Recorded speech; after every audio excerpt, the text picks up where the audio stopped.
اقرأ باسم ربك الذي خلق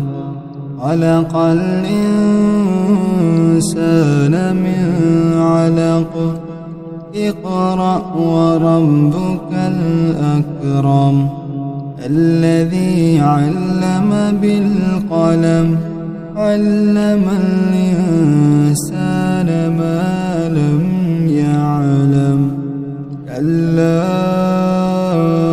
إن الإنسان ليطغى أن رآه استغنى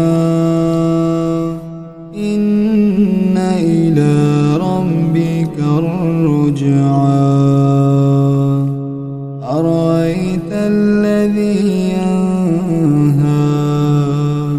عبدا إذا صلى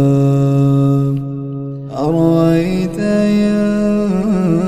كان على الهدى أو أمر بالتقوى أرأيت إن كذب وتولى ألم يعلم بأن الله يرى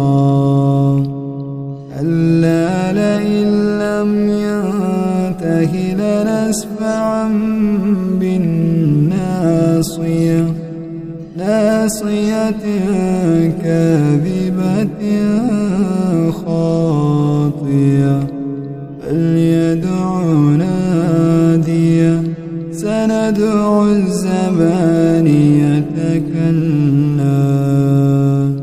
لا تطعه واسجد واقترب